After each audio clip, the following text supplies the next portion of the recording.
La semaine dernière, je vous ai dit une chose précise sur le Bitcoin, que si les bonnes nouvelles n'accéléraient pas le momentum, on irait chatouiller les 50K. Cette semaine, les bonnes nouvelles sont arrivées, l'inflation est en baisse aux US, la hausse des taux pourrait être repoussée, le marché américain, le SP500, bat ses records, le marché allemand, le DAX, bat ses records également, nouveau plus haut historique sur mon portefeuille, et pendant ce temps, le Bitcoin, lui, n'a pas bougé.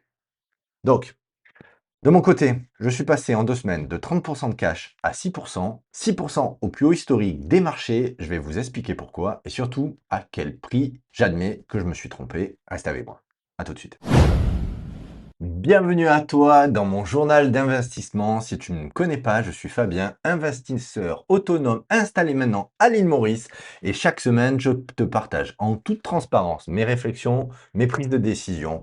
Comme toujours, ceci ne constitue pas un conseil en investissement, c'est uniquement mon retour d'expérience personnelle dans un esprit de pédagogie et tu es là surtout également pour challenger ma vision au programme, les statistiques de mon portefeuille, ma vision de l'évolution de mon cash, si on fait un point un petit peu macro au travers des analyses techniques, ma vision sur le signal, parce que j'ai pris un suivi de tendance, un trade sur le DAX, le marché allemand, la semaine dernière, ma prise de position sur le marché de la tech américaine, que je vais te commenter en live, et le Bitcoin, le sujet phare pour moi de cette semaine, car en ce moment, il y a quelque chose qui me perturbe, j'en partagerai ça dans l'analyse technique, reste avec moi, on verra aussi le winner et le loser au niveau de mes positions long terme et satellites sur les actions. Et voilà, pour finir, ma lecture du marché. En analyse technique, on rentre dans les stades du portefeuille pour la transparence, car c'est le mot phare de cette séance, session transparence, vision, avenir.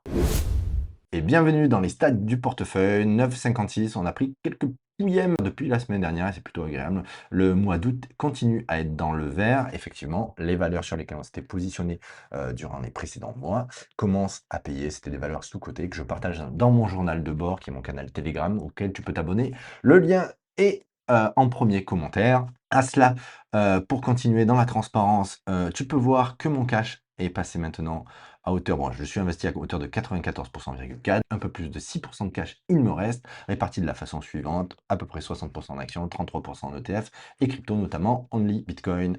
À soi, on peut voir que ma contribution au risque est toujours autour de 3, c'est ce que j'affectionne sur cette plateforme, en plus de la transparence que tu peux avoir sur mon profil et sur mon portefeuille qui est en ligne, il est disponible en ligne, c'est pour ça que j'ai choisi cette plateforme, c'est pour toute cette transparence que tu peux voir en direct, et en soi, tu peux voir que j'ai un max drawdown annuel qui est autour de 8% maximum. Je ne souhaite pas aller au-delà des 10%, c'est ma cible.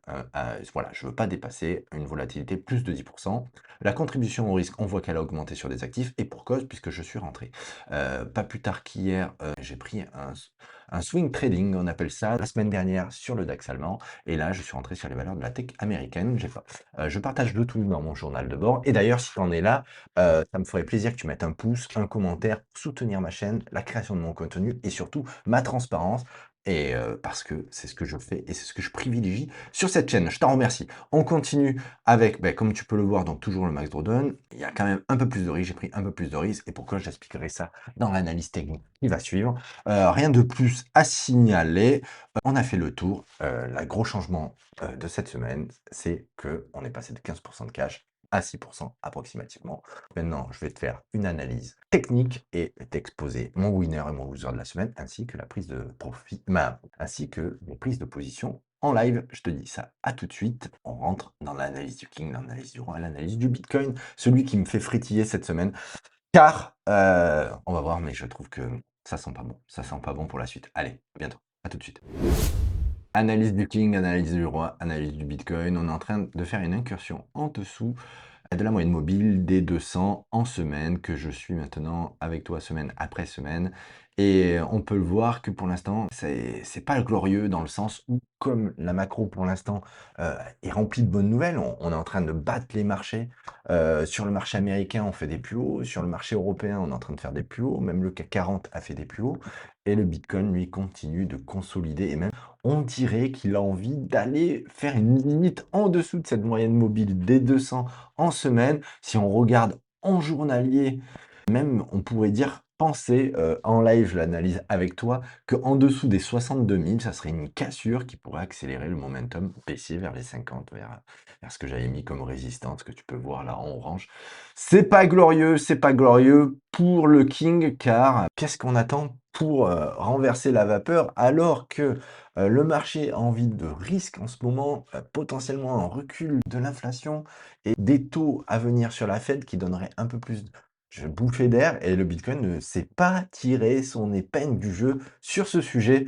Je reste perplexe, donc j'ai envie de dire là, mon ressenti est plutôt en pessimiste, mais optimiste pour si on va chercher des plus bas, ça nous laissera des opportunités pour rechercher à des coûts moindres sur cet actif qui, à mon sens, a toujours de la valeur. On est peut-être sur des cycles de 4 ans, on n'a peut-être pas encore touché le fond, mais on verra ça la semaine prochaine. Ça, il va avoir un dénouement, il va avoir un dénouement sous peu. Heu, Quel sera le dénouement? Est-ce qu'on aura une petite touchette vite fait pour faire une frayeur autour des 60 sans casser les 60 et repartir vers des plus hauts? Ou alors, bah, décider d'un momentum baissier, comme la tendance est baissière, continuer cette baisse, alors que là, on aura eu une latéralisation sans vraiment de direction, est agaçante, mais qui fait partie du marché. Le marché décide ce qu'il veut, et moi, je suis en fonction de ces signaux. En l'occurrence, pour l'instant, c'est neutre. On attend de voir la direction à suivre. Pas plus à dire. Pareil pour l'Ether. On est dans la même configuration, le même état d'esprit. Maintenant, on passe sur le marché américain avec le SP500 qui, lui, bat des rockers, comme tu peux le voir. Et je me mets en semaine car c'est joli. On voit qu'on continue à aller vers des plus hauts. Et la cassure a été franche de son triangle de continuation de tendance après une belle hausse magnifique de record de semaine après semaine. Et là, on continue cette hausse pour aller chercher les 8000 points.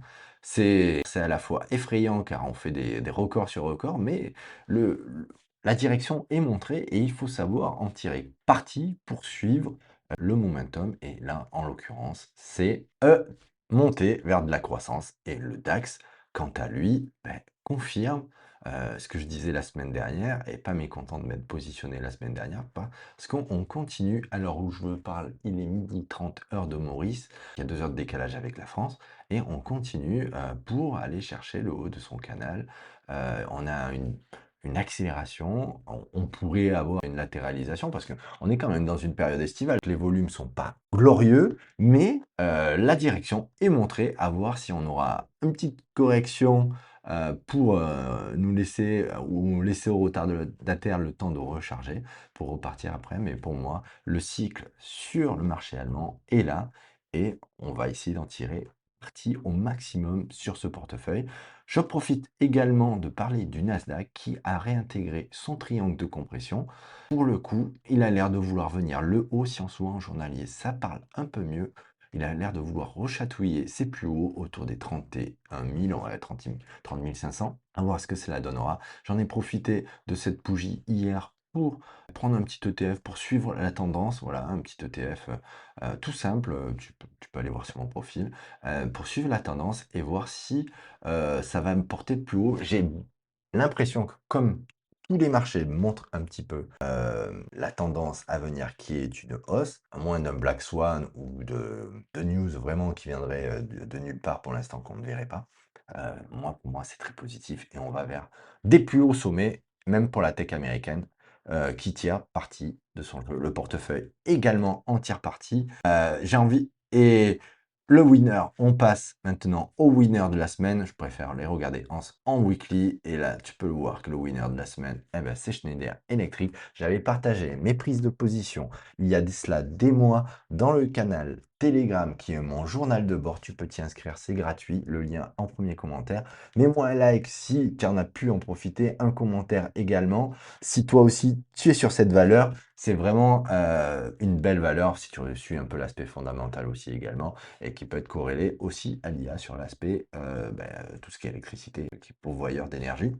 Et là, en l'occurrence, on voit quand on bat des records également, et ça se voit sur mon portefeuille, les valeurs sur lesquelles on s'était positionné il y a quelques mois sont en bénéfice, et ça fait plaisir. Baba, qui est toujours positif dans mon portefeuille, nous fait une correction, et c'est ma plus forte baisse de la semaine. En l'occurrence, elle est venue en semaine combler ce gap. Également, pour être tout transparent avec toi, on n'est pas loin, il me semble, de publication. Les publications sont dans 6 jours. Que ça soit une position satellière sur publication, je l'ai encapsulé pour pas avoir trop de risques sur cette valeur, que si les résultats étaient mauvais, on pourrait revenir chatouiller des plus bas et ravaler tout le bénéfice potentiel qu'on avait sur cette valeur. Mais ça, c'est un risque que je prends parce que je pense quand même que cette valeur a un vrai momentum avec elle et qu'elle est sous-cotée. Non, ça, c'est ma vision. À toi de la challenger. Surtout, ce n'est pas un conseil. Tu le sais bien. Et voilà, je pense que pour faire un résumé un petit peu de cette semaine, comme on a pu le voir, le Bitcoin, ne bénéficie pas des bonnes nouvelles. Pourtant, on a une baisse de l'inflation, potentiellement une pause sur les hausses des taux prévues par la Fed. Qu'attend-il pour démarrer? Pendant ce temps, les marchés américains font des plus hauts, les marchés européens font des plus hauts. On profite, j'ai choisi de profiter du cycle des marchés au détriment, enfin pas au détriment, mais on renforcera pas le Bitcoin tant que celui-ci ne nous aura pas donné une vision, une direction. C'est neutre actuellement avec un pressenti personnel négatif. Voilà, négatif qui pourrait se transformer en positif. Si on venait chercher des plus bas, ça nous permettra de recharger. Pour répondre à l'affirmation du début où je disais je donnais mes niveaux si le marché venait à se retourner, on va vite voir le DAX et le Nasdaq pour répondre à la question qui a été donnée au tout début de la vidéo. En l'occurrence, pour le DAX, si on venait casser, réintégrer directement cette résistance autour des 26 000, 25 000, j'estimerais que le scénario est rompu, est cassé. Et en ce qui concerne le Nasdaq, celui-ci est un peu plus court, un peu plus proche, c'est si on venait à casser la continuité de ce triangle de compression qu'il a réintégré après nous avoir bluffé sur sa sortie par le bas durant cette période de mois de juillet. Voilà, c'est mes scénarios qui viennent casser la dynamique et pour lesquels je n'hésiterai pas à couper mes swing trades sur ces positions. Voilà, en toute transparence, j'ai partagé avec toi cette semaine mes positions, à toi de les challenger. Voilà pour cette semaine, mon portefeuille est public sur eToro, vous pouvez vérifier chaque ligne dont je vous parle. Les détails de mes positions et mon raisonnement complet sont dans ma newsletter et mon journal de bord. Le lien est en premier commentaire. Un pouce bleu pour l'épisode, un commentaire, ça sert et ça récompense mon travail. Je te dis à la semaine prochaine et prenez bien soin de votre capital. Ciao, à bientôt.